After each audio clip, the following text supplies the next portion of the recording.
Jake, we are here to talk NFL Week 11. Totals did well for us last week. You went 2-1 on show. Cousin Jared went 1-1, so we've done well in the totals. If you are with us on Dub Club and you blind bet every single total in the NFL, either when we tell you to bet it or you just waited until Sunday morning and bet basically the closing line number, you'd be at 54%. And that's pretty impressive. I mean, the model's done a great job with totals this year. My first thought was like, that's a crazy thing to do. Nobody would do that. But then I'm like, at mass, there's only 16 games in a weekend. And with one on Thursday and one on Sunday night and one on Monday night, like, you could actually do that. And that wouldn't be the craziest thing. I'm not doing it, but like if you wanted to, you could do that. So the model's done really well. Again, 54% on the season, just blindly betting every single total. If you can pick out ones you like and don't like, you could probably do better than that.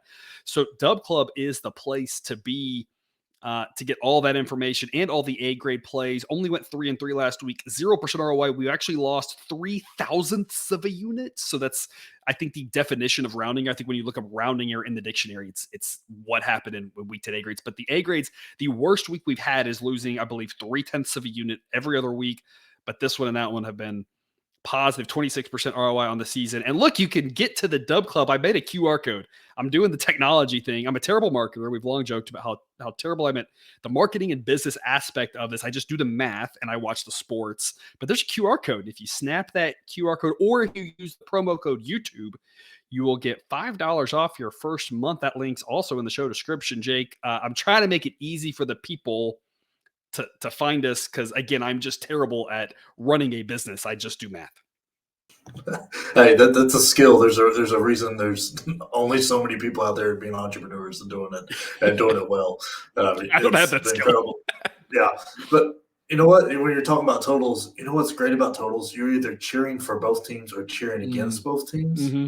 And that makes it so much easier because it's rather than cheering for, I need this to happen, but with it like that, like when fantasy football gets in the way. But totals are fun and the model has been killing it with the totals.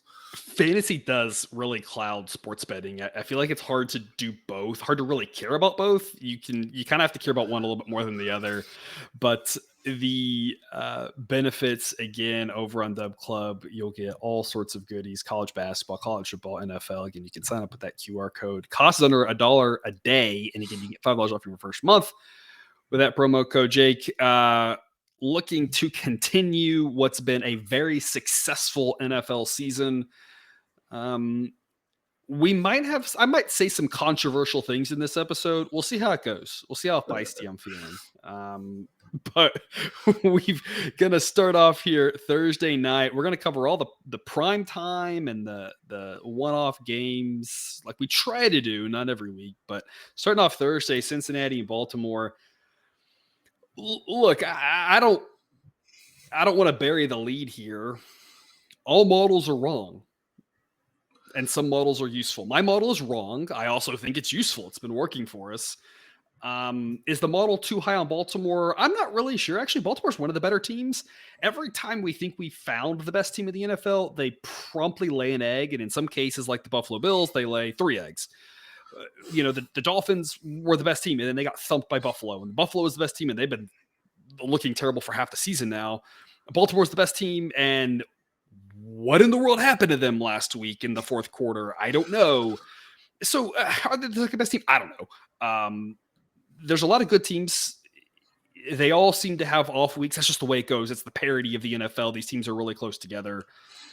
The Bengals, on the other hand, are probably better than the 17th best team. Joe Burrow is playing much better now than he was at the start of the season because of the calf.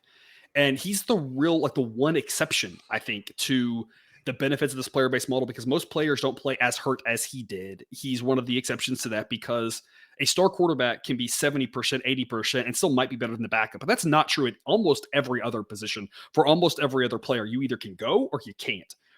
Jefferson for the Vikings, when he comes back, he's going to be out there running. He's not going to be out there half speed because he just won't play at half speed because he's not useful at half speed. But when he's back out there, he will be really good. Even if he's 80%, he will still be dominant, and it won't really matter. Burrow was just a weird case, and you'll see this every so often. So I think the models had a hard time with Burrow, and this is such a quarterback-driven league. that matters a lot. So the Bengals are probably better than the 17th best team. The reason we like the A grades, we always talk about it, is we know the model's wrong, but we've got a big margin of error because we know there's an error on every game. And the error on Cincinnati, we know it's there. We don't know how much, but we've got such a room for error on this pick. That's what makes it so strong. Minus 190 for the Ravens is an A grade pick. Model says 86%. It's probably not that high, but even if it's 83% or 80% or 75% or even 70%, even at 70%, minus 190 makes for a strong investment for our Thursday night. Jake, I know some people will look at a bigger favorite and lay points. I always tell people, look, you can lay points if you want. That's your business. Personally, I hate laying points. If I can take a reasonably priced money line, now you and I might have different definitions as to what reasonable is. I think minus 190 is pretty reasonable. You might not. That's personal preference. Personally, though, the anxiety of getting to the late part and needing them to score when they don't care about scoring can be really frustrating. Also, as we've long talked about, I understand math. I understand probability. I literally have a PhD in the field. And sometimes I think we just get better edges with money lines because I understand the probability aspect here and people don't. Probability is really hard to grasp. So I think we have a bigger edge on the money line than laying the points. You want to lay the points? That's fine. Personal preference. I'm going minus 190 as an A grade pick here. Jake, how are you playing this game? Personally, I'm playing the money line. One, Baltimore really showed us why, they might be the best team in the NFL right now, but they also might be very mediocre at times. And that's just part of it. I think it was a one-off game, but Lamar Jackson's not been great. Half quarter. Lamar Jackson.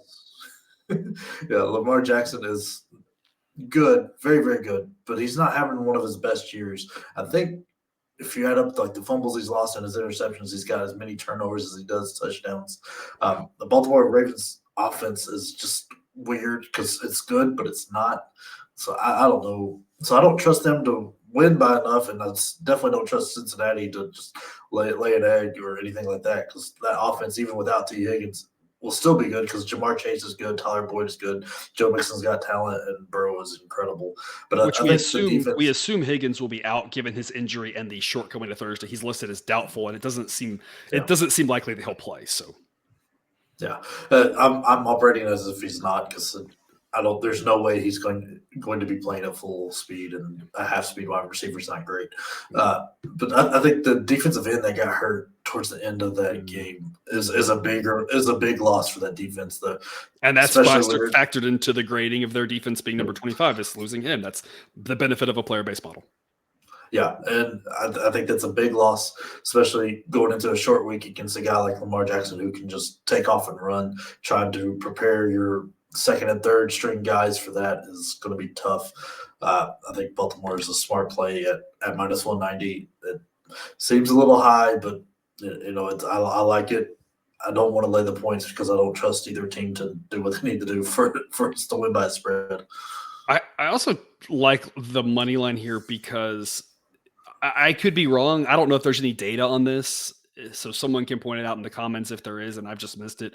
I feel like Thursday games have a higher propensity to get wonky than Sunday games. And maybe that's true or not. Monday night definitely was wonky in the way that ended. Oh my goodness. I feel like we'll have a chance to talk about that specifically later on in the show. But if it's going to get wonky and the scores are going to get off, I just want to be able to win. And again, it's the incentives align part on a short week. If the Ravens are up 9 late, they are not going to care if they give up points. They're just going to try to get the win and get out of Dodge, especially being a divisional game. So it is laying a little bit of a price because we always talk about, and it holds true for college basketball, it's true for the NFL, it's true for college football, it's true for MLB. Part of what we're tracking to make sure that the model is fully calibrated is when we get a collection of minus 190 picks, and we're not going to take 10 of these every night. I'm just saying, hypothetically, the next 10 of them that we play, whenever those happen to be across, are we winning them at roughly the needed percentage to be profitable? And for a minus 190 pick, we're needing about 65-ish%. And so we're going to take maybe the next 20 of them, we'll say, and do we win 13 of them?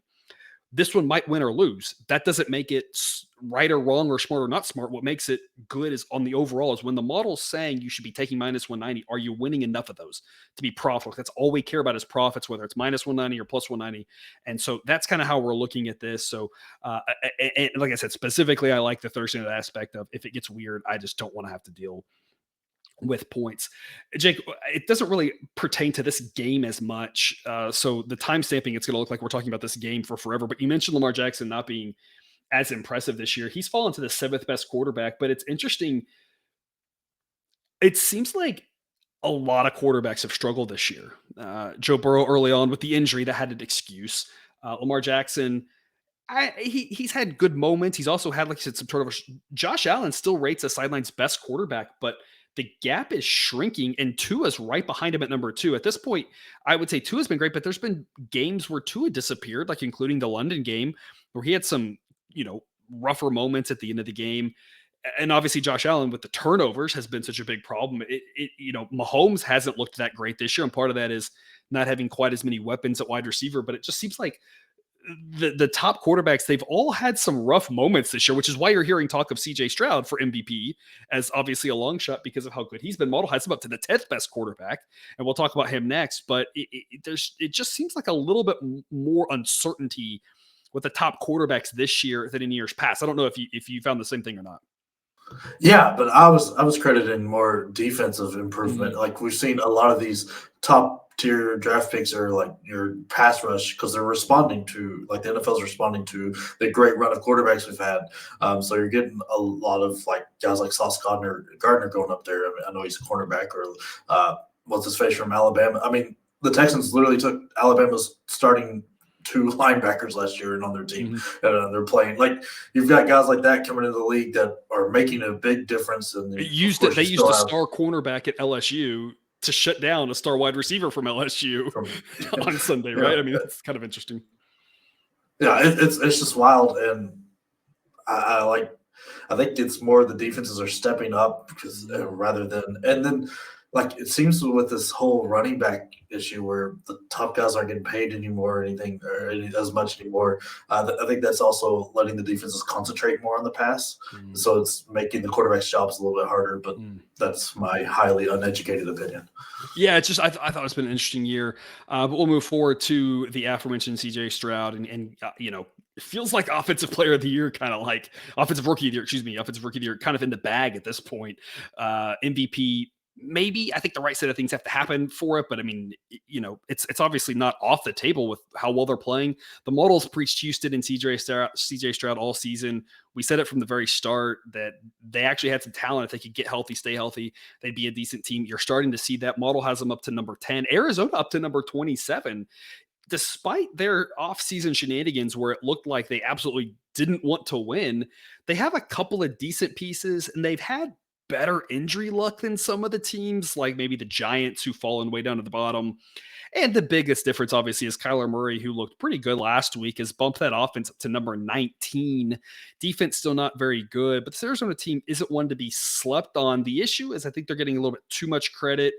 And we still love Houston. We've loved Houston almost all season. They've been really good to us. We got them at plus odds last week, plus like 220 or something on the money line against Cincinnati. Now they're at home against a weaker team. Again, we don't love laying big numbers like this all the time, but at 80% almost according to the model, minus 210 makes for a strong investment here. And again, the same thing I just said, lather, rinse, repeat from Thursday. If you want to lay the points, go for it. Arizona's played hard all game long all season. So, I mean, the backdoor cover would be on the table. I don't want to have to worry about that. I think the Texans are the better team. And if nothing else, if it gets close late, we've seen Stroud be able to pull out wins at the end. And so we know he has that ability as well. So the Texans here at minus 210, A grade pick. Jake, what do you got for us? Yeah, I think Stroud and the defense are the biggest difference here. I mean, like, the defense is good. They're athletic. They're fun. They'll keep Kyler contained. Kyler's biggest issue is the weapons he has. Hollywood Brown isn't a number 1 receiver. Neither is Rondell Moore. Connor coming back really helps, but I don't think it's enough because this Houston offense is clicking right now with Stroud and Tank Dell back. And was it Brown? Was that the guy's last name? Noah Brown, Noah Brown had 2 monster games back to back, and they just seem to be pulling people out from anywhere, and it's like, all right, now you're going to have great games, and it makes it Which really I think deadly. is why Stroud's getting the VP love, because it's like, oh, Nico Collins, everyone saw he might make a jump this year, right? And then they're like, oh, okay, I guess he was good, but I guess he's a rookie. And then now like Noah Brown, so it's like, okay, maybe this is more about CJ Stroud than anybody else. Yeah. Oh yeah. It's and the defense. Like Stroud is also, he's done so well, and he's playing. And he deserves all the credit he's getting, but not enough people are talking about how good the defense has played this year. They've done an excellent job of giving their team chances to win. I mean, even in the loss with Carolina, I mean, it was 15-12. They gave up 15 points. That's not on your defense. That's on your offense. And I think Houston is a great play here. This is one I might split my wager a bit, put some on the money line and put some on the spread, because I really like this Houston team. Yeah, I do too. You mentioned the weapons. The Texans grade out below league average for the non-quarterback portion of the offense, but grade out at number 8 in the league with the quarterback. That just tells you how strong CJ Stroud has been, how much he means to that offense. Of course, you get in a quarterback-driven league where that's the biggest difference maker, which is why teams trade mortgage their future to gamble for a quarterback. It's why teams like the Panthers and the Falcons and some of these teams are the Colts are playing quarterbacks that probably aren't ready to play yet, but they're just so desperate for, hitting the home run ball with a rookie quarterback. And the Texans seem to have done it with CJ Stroud. So congrats to them for that, because that's exactly what all these teams are doing, because he makes such a difference there. So Houston minus 210, again, a little bit of a steep price, but again, we're grading this off of not does it win or lose. We're grading this off of, are these types of picks winning at a high enough clip so far this season? It's been profitable for us backing these sort of A grade picks and the plus odds A grades picks, which we do have one of those this week, at least for now, maybe more coming later on Dub Club, but not in this show. Instead, we'll shift to a total pick here on the Giants and the Commanders. Commanders will play with some pace. They won't play with much defense. The Giants won't play with any defense either. The fact that they're number 27, it just, I guess, goes to show how bad the model thinks the other defenses in the league are, because Jake, I'm pretty sure the Cowboys just scored again. So maybe some of those points will carry into this game. Model says 43 on average. So we're going to go over 37.5. 37 and 38 are both key numbers. Given the way that the Giants like to give up points in groups of 7, though 38 probably is a little bit more key. But the model thinks that 41 is your key number that you should be more excited about, maybe even 44, that we should be able to get into the low 40s here. We took the Giants over last week, and we got to the window, thankfully, because they give up a bunch of points. And we kind of think the same thing here, right? Yeah, Washington has got a pretty good offense, and I mean Sam Howell, I've been a big fan of his all year. Been preaching that he looks good, especially when he's moving around and stuff. When they can keep him on his feet, it's a big bonus. When Brian Robinson's having a good running game, that really helps out too. The defense is the defense of this game just like, but that's what you want for an over. You want terrible defenses, because that'll let New York's offense, even though it's bad, real bad. But I mean, it's more of a chance Saquon breaks one on this one, or we find a random open receiver on a blown coverage and get a couple touchdown or field goal, something like that.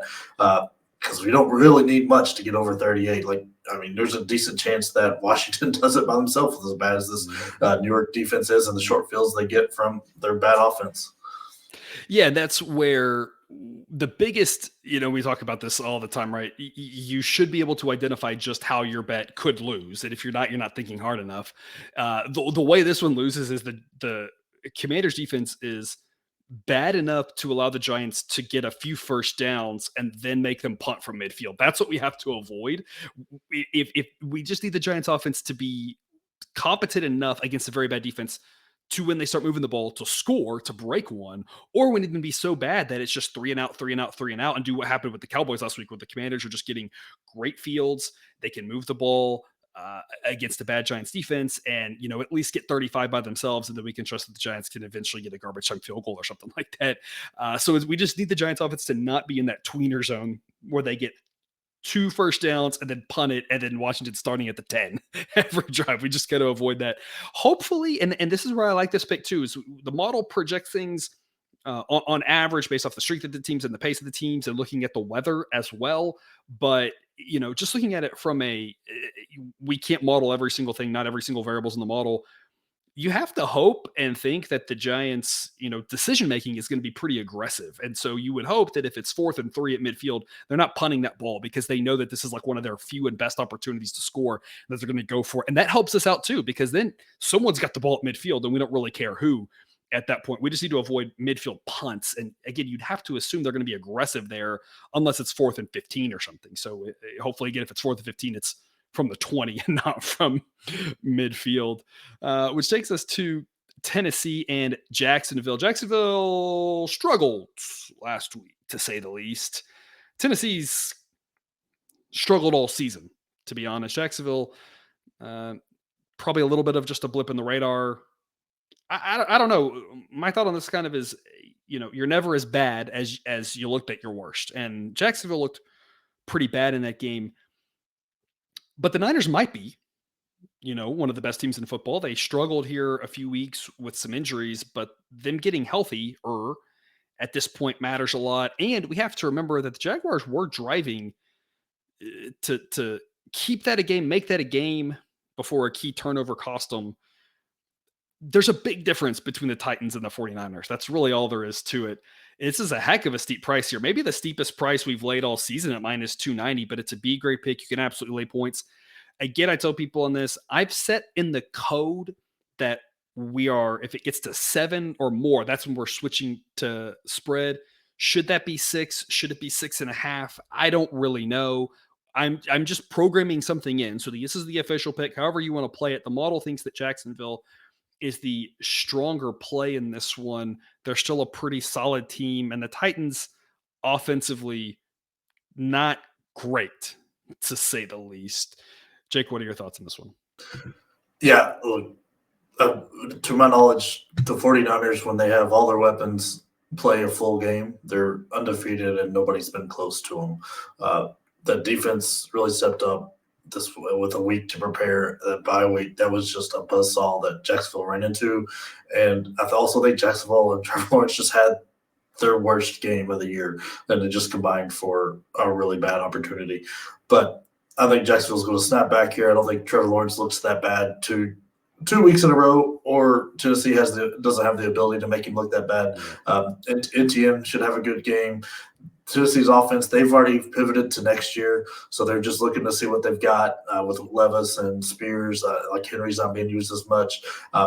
So I'm not worried about Tennessee scoring here. I think Jacksonville's defense is good enough to hold them down, and their offense is good enough to put up quite a few points. This is one that I'm personally playing the spread, but for the show pick, we're doing the money line because them's the rules.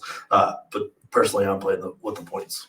It makes a lot of sense. And for those wondering, this is all the information you get. I try to give people everything possible over on Dub Club because I know people like to play different ways. So what I've tried to create and what I provide for people there is, all the information you need divided all the different ways possible for the bettor who just wants to kind of tail what I'm doing personally to one who wants to make their own decisions, to everything in between, to someone who wants to play a lot, to play not a lot, again, and everything in between.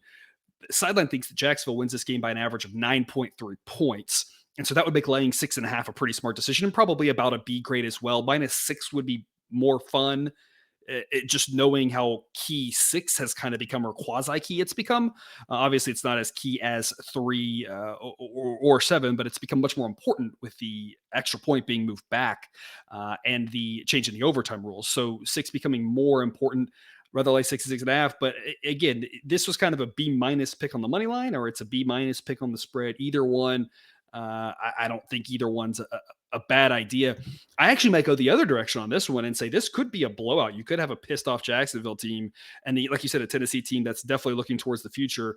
This could get a little bit ugly, and you might be looking at alternate spreads and take a -9.5, -13.5, something like -16.5, and just say, there's going to be a random blowout, most likely on Sunday. Take a chance that it's this one for some big plus odds and see if you can hit that, because this is one that, Tennessee's defense could keep them in this game.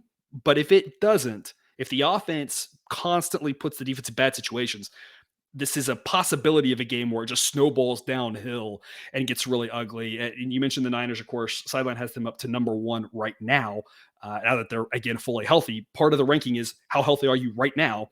Niners having that bye week, getting healthy, and of course what they did last week.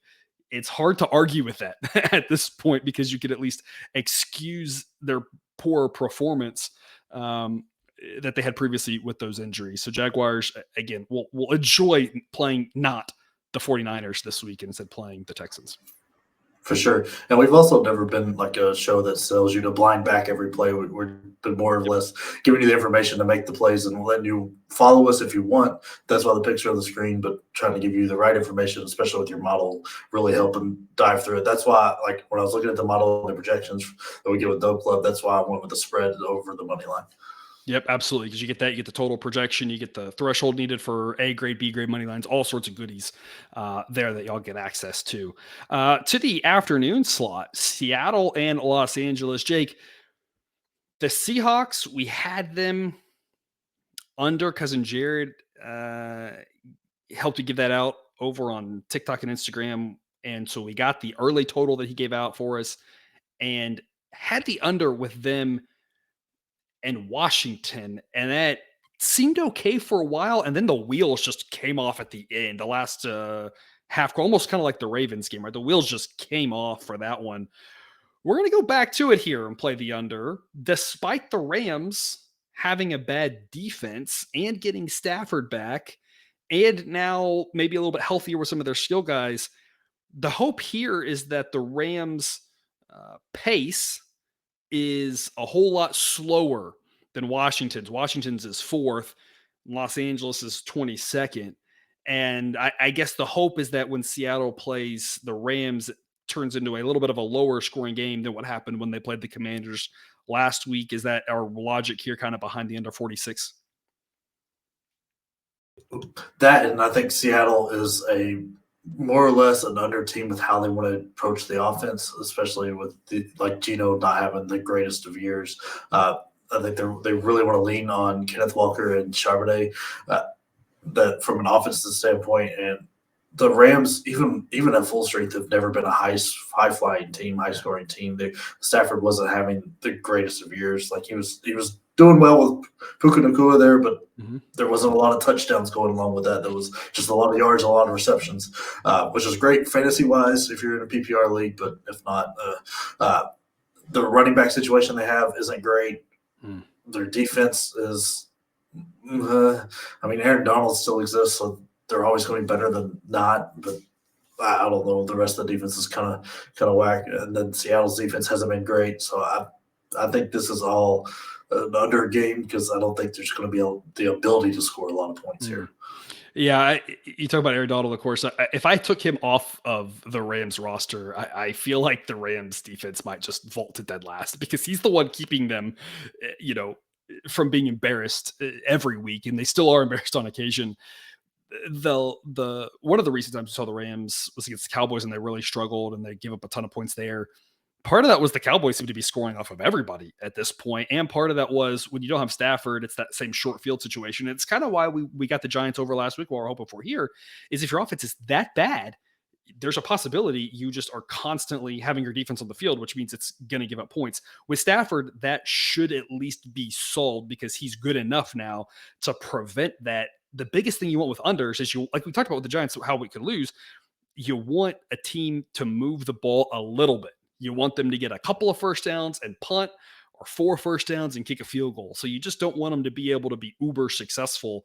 And when you look at the ratings on screen, that's kind of how it sets up for the Rams. They have to know that they're going to be out talented and they don't want to play into a fast game. If Seattle really is hoping to play more of that running game, that's going to create it take longer to score touchdowns. And the Rams should be able to move the ball a little bit, but it's not like they're going to be able to just fly down the field and score. And so hopefully that sort of game sets up for an under.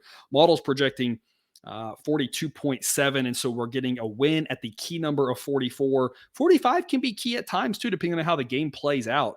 So the fact that we get a win on that adds a little bit of value to this one. Which takes us to Sunday night, Minnesota at Denver. I feel like these two teams are becoming like America's team a little bit, both of them, for different reasons. Obviously, the Vikings, and you have to love watching Dobbs and what he's done after getting traded from Arizona over there. That's been a great story. Everyone writing him off after all the bad luck they had at the start of the season. Denver, might have a couple characters over there that people don't like to root for, but the turnaround they've had and being competent now and the defense playing better. Here's the thing. In my best Lee Corso voice, the model would say not so fast, my friend, with regards to Denver's defense. The model is thinking Buffalo moved the ball pretty well, but had turnover issues, and that was more on Buffalo than Denver. It would look at the Kansas City game and say that was more on Mahomes having the flu and not being very good. We look at the Kansas City game before that and say that was played in nasty conditions. So the model still is not high on Denver's defense. It actually ranks them dead last. Again, all models are wrong. So this is a controversial take here. I actually don't think Denver's defense is the worst in the league. I think what the model is trying to tell us is it's a little bit of fool's gold. We'll see if that's true or not, if they can hold down Minnesota or not. But what the model likes about Denver isn't the defense, but it's the offense. And it may be a little too high on their offense, a little too low on the defense. It may balance out. But the model's got them at the 11th best offense. And it would look at what they did against Buffalo and say that's a pretty good Buffalo defense in spite of the injuries, because the model knows about those injuries and still thinks it's got a lot of talent on that defense. And so they put up some points there. That was good. And it would talk about the fact that while they didn't score a ton of points against Kansas City, they're one of those games. Again, there were explanations to that. Model actually is a little bit higher on this offense. And that's what's driving the model to say that Denver wins 62% of the time, making Denver minus 130, a B grade pick for Sunday Night Football. Jake, of all the B grades, this is a pretty enticing one. What are your thoughts? Yeah, I really liked it because I think this Denver team they made an adjustment. I think right after that Jets game, I know they lost the next one to Kansas City, but they stopped leaning on Russell Wilson to be the main part of that offense and started trying to run the ball a lot more. I mean, the Kansas City game, 19-8, is just weird. But that was the weird weather one. Yeah, that was just bad weather, so it's hard to look at that. But then the Green Bay game, we've got Williams gets up to 80-plus yards. He gets 80-plus the next week. On the bye week, it's 79. And last night's game, so I think they're starting to run the ball more and not make it Russell Wilson scramble around like he did at the beginning of his career and then launch a deep shot or something. That was an incredible catch, and nobody, not enough people are talking about that Cortland Sutton catch at the end of the game. That might be top tier. Yeah, that's just woo. Didn't expect that out of him. But I mean, so he's clearly got weapons to throw to. They make the right play. They can make key plays. It's just that's not all on Russell Wilson's arm anymore. And the defense is still the worst, but it's not the worst by as much as it was earlier in the year. Yeah, it's a whole lot closer. So I think that improved. And then at some point, right, the wheel's got to come off this Josh Dobbs thing. Like he can't just. He can't. I mean, I loved him at Tennessee, and he was making these kinds of plays at Tennessee, and it was incredible because that team was not near as talented as what he made him out to be. But that's at college, not at the NFL level. He's not supposed to be able to do this to NFL teams. I think there's enough film out on him now that they're going to start picking up some tendencies and things, especially even in this Minnesota offense. So I think we'll see him start to slow down just a little bit, and that'll be just enough in Denver because that's one of the better home field advantages, I have to assume, with the Mile High City stuff and all that. Yep. Absolutely. The pace of this game and the number of points is fascinating to me. I really think you could convince me that this game is going to be 14-13 or 35-34. And I'd be like, sure. Like there's a lot of ways I think this game could go, given what these teams are wanting to do with regards to their styles, given what their strengths are. I think anything's on the table for this. So I think it's gonna be a wildly entertaining matchup, even if it's not the highest caliber of teams. But again, yeah, big home field edge there, and that's really what's driving this towards Denver. Otherwise, as you can see on screen there, the model thinks these two teams are pretty similar. Neither one is great. Both are meh type teams. Hats off to what Denver's defense done. It's been quite a turnaround. Not sure we can ignore what happened earlier in the season. Maybe we should. From a model standpoint, it's hard to justify that because if we start just saying arbitrarily how we're going to ignore data that we have, our predictions are going to start getting a little bit wonkier. So if you were to ignore the first four games, absolutely, this Denver defense would be much more middle of the pack. But it's hard to just ignore that. And so that's what's kind of holding them down. But again, the model's impressed with what offensively they've done. And you make a great point with Russell Wilson. Now, there was a lot of talk at the start of the season about how, they were going to try to get Russell Wilson back to what he was in his heyday. And that didn't work whatsoever. And now that they've kind of gone back to making him more of the game manager, taking the pressure off of him, and then letting the defenses more react to the running game, and then finding a good spot for him to pass, the offense has started to play a lot better as well. So both these teams are exciting and fun to watch, and your curiosity's got to be piqued if you're fans of both these teams. Like, hey, can we make a run and accidentally make the playoffs? I don't know, right? It's not as far-fetched as it seemed for either one of these teams 2 weeks ago. So the winner of this game is going to have a better shot at it, right? Yeah, I mean, it's wild, because is Justin Jefferson the problem in Minnesota? If you want to cherry pick stats, they're 5-0 without him. So was he the issue? I don't know. I mean, but that's the thing where you can cherry pick stats where, if you drop the first quarter of the season, of course Denver's defense is good because that takes the 70-point game out. But I do advocate a little bit for that because, I mean, I think honestly, after that first quarter, they made such a change in coaching philosophy that Sean Payton is. I think we are very different than the first team, but you can't totally ignore that because the same players were on the field. Yeah, and I am with you. From a logic standpoint, I wouldn't. If you said I'm going to ignore that, I don't think that's crazy at all. It's just from a systematic, what the model's doing standpoint, it's hard to justify that approach. Mathematically speaking, and kind of no matter what I do, even if I try to cap how much those games count, I still can't really get away from the fact that this Denver defense is going to be rated really bad. But again, thankfully for them, at least the model does like their offense. So it should be a great game. I'm really excited to see this one and how it plays out. -130 offers us some value on Denver, as short favorites wouldn't lay too big of a price, but -130 worth a play, which takes us to Monday night. That's like the undercard. I feel like I'm interested in Minnesota in Denver. I think it'll be a lot of fun, but man, when you talk about Eagles and Chiefs, it's like we've seen this in the Super Bowl. So it should be a fantastic game. Here's the interesting thing. You look at that Chiefs defense is now number 9 according to Sideline. They've been overperforming all season. They've been on the rise all season.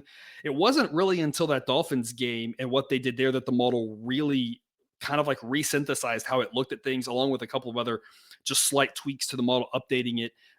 That's gone around with the model now thinks this is a top 10 defense. I heard the story, Jake, that last year after they won the Super Bowl, there were a couple of players, a couple of rookies who were on the defensive side of the ball who were overheard saying something to the effect of, imagine how good we're going to be once we understand this defense. And that just to show you, it's someone who knows the X's and O's of the game better than I do, kind of point out, they were like, that makes sense. This guy's got some complicated schemes, got all young players, and you kind of expected this progression. And lo and behold, it started, it was kind of early on, maybe they're playing, and now it's just better and better and better. And here we are, where this Chiefs defense is legit, and the offense has taken a huge step back. Now, a huge step back, you still have Patrick Mahomes, so it's still number 6. You still have Travis Kelce. You still have, Mr. Maato himself, Mr. Taylor Swift, right? The guy's got a million nicknames, Mr. Brad Jones or whatever in the credit card commercial, right? And so you've still got enough weapons offensively that they can go off. The Eagles, the biggest issue the Eagles have right now is staying healthy, and that's really the reason the model is dinging them down to number 9. That's kind of what's driving this number, according to Sideline, a little bit more towards Kansas City, but still thinks -155 is worth the play. Jake, we have done so well all season playing dogs, and I love playing dogs, but we want to tell people sometimes there's value on favorites. Sometimes there's value on dogs, and you just got to go to where the value happens to be that week and that day. It's harder to follow it, I feel like, with football because it's once a week. But in baseball, we see this where baseball one day it'll be nothing but dogs, and the next will be nothing but favorites. And it's we're going to play both wherever the value is. It's a little bit harder football, but this week we're on a lot of favorites. Yeah. I mean, the books are constantly adjusting how they view teams and stuff too. So, like, the value is going to move, shift back and forth. And every once in a while, it's okay to be square. Like, the sharp bettors are sometimes on the square picks and stuff. So, it's okay to do that. Well, the sharp hook, and here's the key. I have to make sure this is people don't miss this point. The sharp bettors are sometimes on the square side at the right numbers. That's the biggest thing. Every professional bettor will take some favorites and lay some big numbers and take some big plus numbers and everything. It's all about the price and the number. And so the sharp bettor is going to take Kansas City minus 155. Maybe could have found a better number earlier in the week and maybe would have grabbed the minus 150 or minus 145. That's what the sharp bettor is doing, is making sure they get a great price. The square bettor, if this gets steamed out, the square bettor is going to take Kansas City minus 200, which according to the model would be about an even expected value play. Minus 200 would be the square play. Minus 155, that's the smarter play. So I think that's the key to square. It's not about a square side. It's about the square number, right? Yeah. That's the point I was trying to make and using the wrong vocabulary. No, you're good. But either way, I can't wait to watch this game, and I'm definitely going to have it on mute because I'm not a Taylor guy. But I mean, even if you are, at some point, if you're watching the football game, you're like, all right, this is enough. Like it's going to be. I feel like it's going to be that kind of bad, especially with the other Kelsey winning. Did he win, or he was a finalist for Sexiest Man Alive? Like people say. So I mean, it's just those guys are just doing great things, and I'm not at all jealous. But from a football standpoint, the defense is unreal from Kansas City. They're really picking up the slack, and while Patrick Mahomes learns his new receivers, and they learn him, and that's going to be improved. Coming off the bye week is going to be a big bonus for him. Extra practice, get all the way back healthy, get Travis Kelce going. I mean, I think the game before this, who was it? The Kansas City played. The Broncos were like triple teaming Kelce. It was like somebody else beat us, or the Dolphins were. Dolphins. Yeah, I mean, it works, but then all of a sudden you have Rashid Rice and Pachinko and all the other guys. And Mahomes will spread the ball around.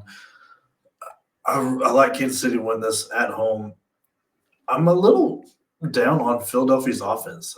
They're not running the ball as great as they were early in the season, and Devontae Smith seems to disappear at times. And he's already been caught saying how he hates cold weather games and stuff. So Kansas City's not going to be warm, from at least my understanding. And the defense has been not as great. I think the Eagles are in a little bit of a slump here as a team, but I mean, they've been incredible. And I mean, the scores don't look like it, but the Dallas game, they were outplayed. Philadelphia was. They got lucky. Lucky.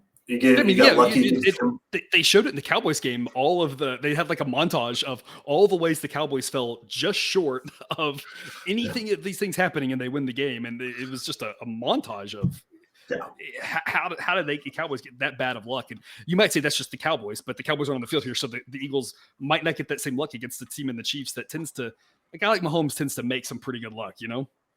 Yeah, and then you had a lucky win against the Commanders. You beat the Dolphins, give you credit where credit's due, but the game before that, you lost to the Jets. You gave up 20 there.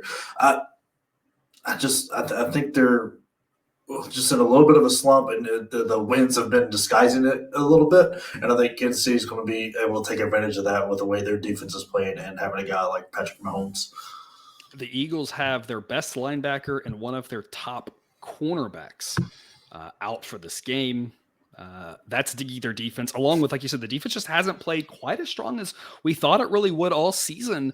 And nothing is more evident of that than the Jets game, where you've got a Jets team that just can't score touchdowns and somehow put up 20 points on the Eagles. Seems impossible, given what we've seen consistently from the Jets. And of course, losing Goddard, is it going to make things easier on the Eagles? Because if Devonta Smith does kind of disappear and then Goddard isn't there, you're down to just AJ Brown, who's a fantastic receiver.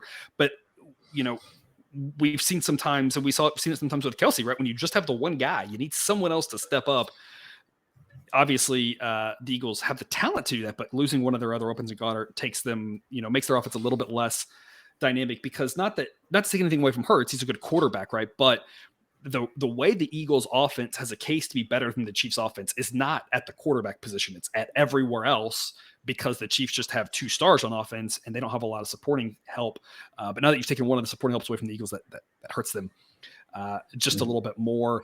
And I think you make a great point there too, with just the Cowboys game and that one, that people might look at that. So the Eagles won that game. It's like they did, and that's going to help them for the division. You can't take that one away from them, but from a predictive standpoint, you can't really use that to say that you think they're going to be able to go on the road and beat the Chiefs. Yeah, I mean, and that's compliments to the Eagles, right? Because you have to play a perfect game to beat them, because they are that kind of good. I mean, they were just in the Super Bowl, like, it brought everybody back. But it's just Kansas City, we know, has the quarterback to do it, has the star power to do this, and has a defense going. So I don't think they've got to be quite as perfect. The margin's not as small to come up and beat Philadelphia, especially at home. I mean, they did it last year in the Super Bowl. So, I mean, it's I don't think it's too far-fetched to say Kansas City wins this one. And I think you make your point at home, right? That the Eagles, needed those breaks and got it done at home against the Cowboys. A little bit of a different story. In another place that has a fantastic home field advantage. You talked about the temperature. Projected temperature for this game is around 45 degrees. Right now we're looking at about 35% rain coverage and 10 to 15 mile an hour winds. So not going to be a nice night. If you don't like that kind of weather, if you're a Southern boy like I am, it's not going to be a fun night to sit on the cold. Now, some people will hear that and say, that's football weather. I'm not that kind of guy personally. I don't like that weather. But so it could affect things a little bit there. But of course, both these teams are used to playing in it. That doesn't mean they like it necessarily. Of course, we are really far out to know a lot about the wind and the rain. So right now we're not taking too much stock into that with regards to the total. But as we get closer again, I send out updates to Dub Club so that people can get a good feel for what that weather is looking like and how that might affect things. Jake, that is the recap there on screen. 2 A grades, 3 B grades, 2 totals. Do you have any parting words for us? No, I mean, this has been an incredible first year of betting the NFL and doing this, and I've had so much fun doing it. The totals thing is wild. I was looking back through that earlier, and it was like, man, these are hitting unreal. That alone is worth the Dub Club membership there for a month. The last couple of months of the NFL season, they get on that totals train, because then that allows you to play the college basketball, college football, and like with the extra money, and you don't have to keep depositing into whatever account you choose to have. I mean, it's kind of fun when a math nerd can just sit down with some data and build a successful model, because that's kind of what happened. So it's always fun. Again, I was talking about, you got to find someone you trust to work on your car. You got to find someone you trust to help you with the math on this stuff. And we always, Cousin Jared talks about a lot that gambling is a math problem. And that's what we're here to help you do. If you're not already with us on Dub Club, if you are, a sincere thanks for all of your support. Even if you're not, we thank you for your support and watching the show. Hope you have a good week in successful NFL betting. And make sure to check out all the other shows, including college football and all of the college basketball 6 days a week. We will see y'all later.